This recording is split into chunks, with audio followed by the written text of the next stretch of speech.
लेकिन सरकार को समझना चाहिए कि वो कहां से कहां आ गए।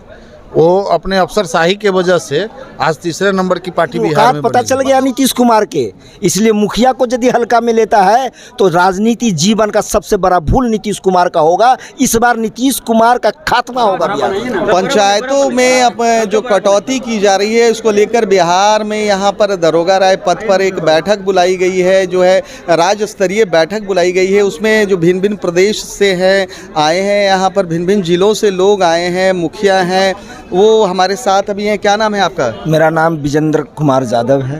कहाँ से आए हैं? सीतामढ़ी से आए हैं। रीगा प्रखंड मुखिया संघ अध्यक्ष है और जिला मुखिया संघ के कार्यकारी अध्यक्ष हैं। अच्छा, आप लोग कह रहे हैं कि हमारे अधिकारों में कटौती की गई है, तो ये अधिकार कौन कौन से हैं, पहले ये बताएं हमें। देखिए, संविधान प्रदत्त पंचायत के 29 अधिकार हैं और वो अधिकारों के लगातार कटौती किया जा रहा है। उदाहरण तौर पर हम आपको बताते हैं कि ग्राम पंचायत त्रिस्तरीय में एक स्वतंत्र इकाई है और वहाँ मनरेगा के योजना के ग्राम पंचायत में अध्यक्ष ग्राम सभा में योजना लेता है और उसको चयन करता है, उसका अभिकर्ता को बहाल करता है और उस योजना के कार्यादेश देता है। ग्राम पंचायत में मनरेगा का जो ग्राम पंचायत का जो लॉगिंग है उसको पीओ रखे हुआ है और पीओ ग्राम पंचायत की योजना को लोड करता है और ब्लॉक में ही पीओ ही मनरेगा के लेबर के एंट्री करता है, जो एक दुर्भाग्यपूर्ण बात है। एक सीधा ग्राम पंचायत की कटौती है। ग्राम पंचायत में अभी तक ले 2 वर्ष पूरा होने जा रहा है इस कार्यकाल का। 2 वर्ष में इंदिरा आवास का लॉगिंग नहीं खुला। हम लोग जब प्रधानमंत्री आवास योजना का, और हम लोग जब पहली 5 मई 2021 को हम लोग जब किए थे ग्राम सभा, उसमें 1600 व्यक्ति का आवेदन आया था और 1600 व्यक्ति का आवेदन एंट्री तब होगा जब ग्राम पंचायत के इंदिरा आवास का लॉगिंग खुलेगा। वो खुल नहीं रहा है और 2 वर्षों में अभी तक एक भी लाभार्थी के इंदिरा आवास का लाभ नहीं मिला। सोलर स्ट्रीट जो था वो भी अब एजेंसी को दे दी गया है। पहले ये मुखिया का था कि मुखिया अपने चिन्हित जगहों पर लगाएंगे जहाँ जहाँ ज़रूरत है। तो क्या लग रहा है कि ये भी मतलब सरकार का एक तुगलकी फरमान है? एकदम तुगलकी फरमान नहीं है। ये सरकार का सीधा ग्राम पंचायत के अधिकार को काटना है, उसके अधिकार को हनन करना है। पंचायत भवन आदि वगैरह भी पंचायत भवन हम लोग जब ग्राम पंचायत में जब पंचायत सरकार भवन बनता था उसमें 50 डिसमिल जमीन की ज़रूरत है। ग्राम पंचायत के मुखिया अपना जमीन दे करके भवन बनाता था और जब ग्राम पंचायत के जरिए जब भवन का निर्माण होता था उस समय 1 करोड़ 20 लाख रुपया उसका प्राकलन था। अब तो राशि भी बढ़ और अब जब ग्राम पंचायत एलईओ के माध्यम से सरकार अपने माध्यम से कर रहा है तो सेम कंस्ट्रक्शन में 1 करोड़ 99 लाख 900 रुपया सीधा 2 करोड़ रुपया का हो गया। कुछ और भी मुखिया है जो कि भिन्न भिन्न जिलों से आए हैं। कहाँ से आए आप? हम भी सीतामढ़ी जिला के परसौनी ब्लॉक से आए हैं। क्या ये जो मांगों को लेकर यहाँ पर आप लोग आए हैं, क्या लग रहा है सरकार बात मानेगी आप लोगों की? नहीं मानेगी तो फिर सरकार को हम लोग चेतावनी देकर जा रहे हैं कि हम लोग उनके सरकार को गिरा देंगे। तो आप बराबर दे रहे हैं लेकिन सरकार के कानों पर कहते हैं कि जू भी नहीं रेंग रहा है। देखिए, यह जो सरकार है ना, ये बात तो आपने सही कहा कि सरकार के कान तक जू नहीं रेंगती है, लेकिन सरकार को समझना चाहिए कि वो कहां से कहां आ गए। वो अपने अफसरशाही के वजह से आज तीसरे नंबर की पार्टी बिहार में बनी हुई है। मतलब आपको लगता है कि अफसरशाही बिहार में है? बिल्कुल अफसरशाही है और अफसरशाही के बदौलत ही आज सीतामढ़ी जिला या उनके साथ साथ अन्य कई जिले ऐसे हैं जहां अफसर के मोनोपोली के वजह से जो माफी पुस्त पहले से हम लोग के खानदान दर खानदान मुखिया रहे हैं, उसके बाद हम लोग को मौका मिला है। जो माफी पुस्त एमबी ग्राम पंचायत इशू करती थी, आज सीतामढ़ी जिला में डीपीआरओ द्वारा छपवा करके और वो इशू करवाया जा रहा है। जानबूझ करके जनप्रतिनिधियों को परेशान किया जा रहा है, कहीं न कहीं उगाही के लिए। कुछ और भी हमारे साथ मुखिया हैं। बहुत हल्का में सरकार लिया था चिराग पासवान को पिछले विधानसभा में, लेकिन औकात पता चल गया नीतीश कुमार के, इसलिए मुखिया को यदि हल्का में लेता है तो राजनीति जीवन का सबसे बड़ा भूल नीतीश कुमार का होगा। इस बार नीतीश कुमार का खात्मा होगा बिहार से। क्या नाम है आपका? मेरा नाम राजेश दास हुआ। सीतामढ़ी जिले के बाजपट्टी प्रखंड से हम आते हैं। दरअसल में गांधी जी का जो सपना था चौथा स्तंभ ग्राम पंचायत को माना गया है। और ग्राम पंचायत को जो स्तंभ माना, गांधी जी का सपना था कि जो गांव समाज में गरीब गुरबा लोग हैं, जो पिछड़े लोग हैं, जो दलित महादलित के लोग हैं, वहाँ का जो ग्राम पंचायत का प्रधान होगा, मुखिया होगा, वहाँ जो ग्राम पंचायत में जो कठिनाइयाँ आएंगी उसका निवारण वहीं होगा। लेकिन आज की केंद्र सरकार या बिहार सरकार की जो व्यवस्था बनती जा रही है, ऑनलाइन सिस्टम, आज दुर्भाग्यपूर्ण बात है कि एक कबीर अंत्येष्टि की योजना होती थी, जो ग्राम पंचायत को मुखिया स्वतंत्र होते थे, जो कबीर अंत्येष्टि के लायक होते थे, उनके घर पर कोई मृत्यु होता था तो मुखिया जी को खबर होती थी, मुखिया जी दरवाजे पर पहुंच करके तुरंत अपने पॉकेट से पैसा दे करके कफन का व्यवस्था करके उनको दाह संस्कार करवा देते थे।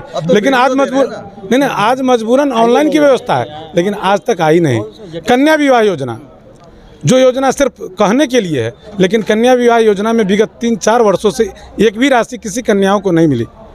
ऐसी बहुत सारी योजनाएं सरकार की चल रही है जो विफल है, और मुखिया हाथ पर हाथ रखे हुए ग्राम पंचायत में बैठी हुई उदास है। ऐसी अनगिनत मामले हैं जिससे ग्राम पंचायत परेशान है। आज जो राशन कार्ड है, गरीब को मिलना चाहिए। आज राशन कार्ड की जो व्यवस्था है, राशन कार्ड में आप गरीब लोग बार बार नाम जुड़वाने के लिए जा रहे हैं, लेकिन पता चल रहा है कि नाम जुड़वाने के बजाय उनका नाम छंटी जाता है, राशन कार्ड बंद हो जाता है। जब हम लोगों ने अनुमंडल पदाधिकारी से मिला, जब राघवेंद्र जिस समय हमारे कुशवाहा जी जदयू में थे, उस समय उनसे जब ग्राम सभा का आयोजन किया गया था, उसमें उन्होंने स्वयं उपस्थित हुआ था, एसडीओ से बात भी की है। हम लोगों ने कहा भी कि सर, हम सभी मुखिया जाकर के मिले हैं और एसडीओ साहब से बात किए थे, तो तत्कालीन एसडीओ जो नवीन बाबू थे, उन्होंने कहा कि मुखिया जी, जो जितना नाम मर गया है उतना ही नाम दीजिएगा तो हम जोड़ पाएंगे, अन्यथा अलग से नहीं जोड़ पाएंगे। सरकार के पास अभी ऐसा कोई आवंटन या कुछ नहीं है। देखिए, हमारे साथ एक और मुखिया हैं तो यहाँ जितने भी मुखिया हैं, तमाम मुखिया जुटे हैं, अपनी समस्याओं को लेकर बिहार सरकार को चिता रहे हैं, उनको अपनी जो ताकत है बता रहे हैं। क्या ये जो एक दिवसीय आप लोग यहाँ पर आज बिहार प्रदेश मुखिया संघ ने एक दिवसीय धरना का आयोजन किया है।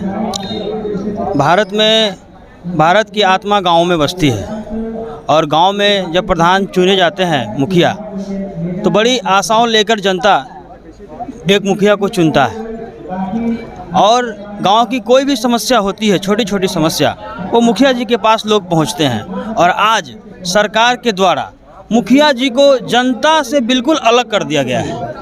आज देखिए, सरकार के द्वारा आरटीपीएस काउंटर हर पंचायत में खुलवा दिया गया है, लेकिन उस पर कोई काम नहीं हो रहा है। हर पंचायत में आरटीपीएस काउंटर पे कार्यपालक सहायक भी बहाल किए गए हैं, लेकिन उस कार्यपालक सहायक के पास कोई काम नहीं है। आप जाइए, जातीय आवासीय ब्लॉक से बनता है, तो हम लोगों को सिर्फ मुखिया बन के जनता की समस्या से बिल्कुल अलग कर दिया गया है। एक वृद्धा अधिकारों से आपको वृद्धा पेंशन हम लोग नहीं बनवा सकते हैं, उसका राशन कार्ड नहीं बनवा सकते हैं, जबकि लोगों की अपेक्षा रहती है कि हमारा ये समस्या का समाधान मुखिया जी के द्वारा हो जाएगा, लेकिन ऐसा नहीं होता है। हमारे सारे अधिकार को काटने का काम यह सरकार द्वारा किया गया है। इस सरकार को हम लोग इस आंदोलन के माध्यम से चेतावनी देते हैं कि पुनः हम लोगों के अधिकारों को वापस किया जाए, नहीं तो चरणबद्ध तरीके से हम लोग आंदोलन करेंगे और अपना अधिकार लेकर रहेंगे। देखिए, ये लोग कह रहे हैं कि ये लोग आंदोलन करेंगे चरणबद्ध तरीके से, अपनी मांगों को लेकर, अपने अधिकारों को लेकर। क्या नाम है आपका?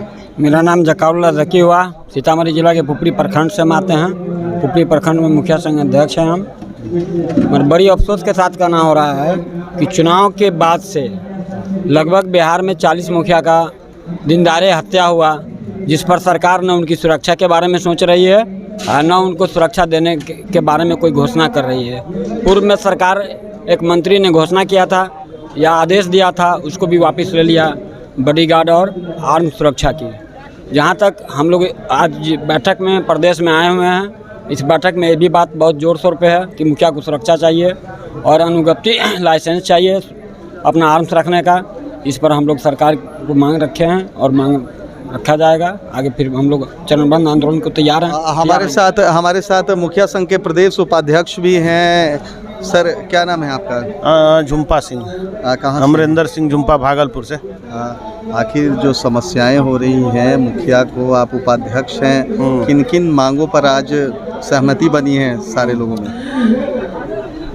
आप जानते हैं कि हमें इस में हम लोगों को, मुखिया लोगों को, ग्राम सभा को 29 अधिकार प्रदत्त है, हम लोग को मिला है। लेकिन 2001 में जो मुखिया को पावर था, आज धीरे धीरे क्या स्थिति है, आज धीरे धीरे मुखिया को अपंग बनाते जा रही है सरकार। और प्रतिदिन कहीं न कहीं 2 दिन 4 दिन पर एक लेटर निकलता है कि आपको ग्राम सभा से ये चीज़ पारित करके दे देना है। अब हम लोग का काम रह गया है कि फंड अपने मन से खर्च नहीं कर सकते हैं, पैसा को वहाँ रोक दिया जाता है कि पैसा को रोकिए, आपको 16 लाइट में देना है। मनरेगा के काम में सुना है हमने कि पहले मुखिया को अधिकार था, अब वो सारा पीओ देख रहे हैं। हाँ, नियमतः जो मनरेगा एक्ट है उस एक्ट में दिया गया है कि पीओ ही उसका डोंगल देखेंगे, माने मुखिया जी देखेंगे और मुखिया जी ही सब करेंगे। लेकिन मनरेगा से भी धीरे धीरे मुखिया को आउट कर दिया गया है। इसके साथ ही साथ चाहे आप देख लीजिए पंचायत सरकार भवन हो, आप स्ट्रीट लाइट का योजना देख लीजिए, आप आवास योजना का जो ऐसे 4 साल पहले जो आप देख लीजिए, प्रधानमंत्री आवास जो एक जियो टैग किया गया। और कहीं बहुत सारे एक ऐसे पंचायत है, ये मुखिया जी, बहुत सारे पंचायत ऐसे हैं जहाँ की नगण्य है, नहीं है। मुखिया जी लोग नए जो जीते हुए हैं, 2 साल हो गया और लोग आशा में ये बैठे हुए हैं कि हम अपने पंचायत के लोगों को क्या दें। तो मुखिया के पास तो सिर्फ ये रह गया है, जनता कह रही है कि मुखिया जी आप क्या कर रहे हैं, 2 साल बना हुआ। हम लोग का काम ये है कि प्रतिदिन एक व्हाट्सएप ग्रुप बना है, उस ग्रुप में हम लोग को ये देखना आज ये लेटर आ गया, कल ग्राम सभा साहब को पारित कर देना है। अब हम लोग के पास बस यही एक अधिकार रह गया है। और प्रतिदिन पैसा का भी वही स्थिति है। केंद्र सरकार और बिहार सरकार के लड़ाई में हम लोग को जो विकास करना चाहिए, जो हम लोग को फंड मिलना चाहिए, उस हिसाब से हम लोग को फंड नहीं मिल रहा है। केंद्र सरकार तो फंड रिलीज कर रही है, बिहार सरकार की तरफ से कहा जा रहा है कि वो फंड आपके पास नहीं पहुंच पा रहा है समय पर, या आपको याद होगा, आप भी शायद आए होंगे, इससे पहले जो ग्राम संसद हुआ था उसमें माननीय पंचायती राज मंत्री मुरारी गौतम जी भी थे और पूर्व पंचायती राज मंत्री बाद में आदरणीय सम्राट चौधरी जी भी पधारे। वहाँ सम्राट चौधरी जी ने बयान दिया कि केंद्र सरकार पैसा दे चुकी है और आज तक बिहार सरकार से कहा जा रहा है कि हम लोग को पैसा नहीं मिला है। तो ये बताइए कि इस झगड़े में तो पूरे गांव का विकास ठप हो गया है। हम भी एक लोग भी अपने ग्राम पंचायत के एक पंचायत के मुख्यमंत्री हैं, हम लोगों को भी लोग को आशा है कि मुखिया जी ये करेंगे, मुखिया जी वो करेंगे। हम एक गरीब को आवास नहीं दे सकते हैं ग्राम सभा से पारित करके, हम कभी अंत्येष्टि का पैसा कहीं नहीं है तो हम लोग अपने पास से जो होता है जाकर मुखिया जी, कन्या विवाह योजना का तो आप देख लीजिए स्थिति है कि 4-4 साल से भरा हुआ है और किसी 1-2 को पैसा जा रहा है उसका, वो तो समझिए एक तरह से सिर्फ कागज़ पर चालू, वो तो बंद ही पड़ गया है। तो ये थे बिहार के जितने भी मुखिया हैं यहाँ पर आए हुए हैं अपनी मांगों को लेकर। उन्होंने साफ तौर पर कह दिया है कि जिस तरह से उनकी योजनाओं को समाप्त किया जा रहा है। मैं आपको बता दूं कि कबीर अंत्येष्टि योजना के अंतर्गत जो है पैसे दिए जाते थे, जो आपको है कन्या विवाह योजना था। मनरेगा का मैं आपको बता दूं कि मनरेगा का कार्य पहले जितने भी मुखिया थे वो करवाते थे, लेकिन अब मनरेगा का कार्य सिर्फ अनुशंसा इनकी होती है, कार्य सारा पीओ देखते हैं, जिससे कि जो समुचित विकास पंचायत का होता है वो नहीं हो पा रहा है। जितने भी मुखिया हैं उनका कहना है कि जो देश का दिल है वो गाँवों में बसता है। प्रत्येक गांव के यहाँ पर देख सकते हैं कि जितने भी जनप्रतिनिधि हैं, मुखिया हैं, वो आए हुए हैं, लेकिन उनका साफ तौर पर कहना है कि जिस तरह से उनको मतलब अंधेरे में रखकर, मैं आपको बता दूं कि पहले जो पंचायत भवन बनता था मुखिया ही बनवाते थे, उसकी सर्वे से लेकर ज़मीन तक भी वही दिया करते थे। लेकिन अब वो जो है वीडियो के अंदर चला गया है, जिसमें राशि भी बढ़ा दी गई है। पहले 1 करोड़ 20 लाख रुपया था पंचायत भवन का, अब 1 करोड़ 99 लाख रुपया हो गया। अब देखना ये है कि जिस तरह से मुखिया, जैसे आशा कर्मी, शिक्षक, ये सब लोग सड़क पर आए थे अपनी मांगों को लेकर, अब जो सबसे बड़ी कड़ी होगी वो मुखिया की होगी। मैं आपको बताऊं कि किसी भी सरकार को बनाने में जो सबसे बड़ी भागीदारी होती है वो पंचायत प्रतिनिधियों की होती है। और इन्होंने तो खैर साफ तौर पर कह दिया है कि अगर नीतीश सरकार इनकी बातों को नहीं मानती है तो सड़क से लेके सदन तक आंदोलन होगा। फिलहाल तमाम हमारी ऐसी खबरों को देखने के लिए आप देखते रहिए मगही न्यूज़।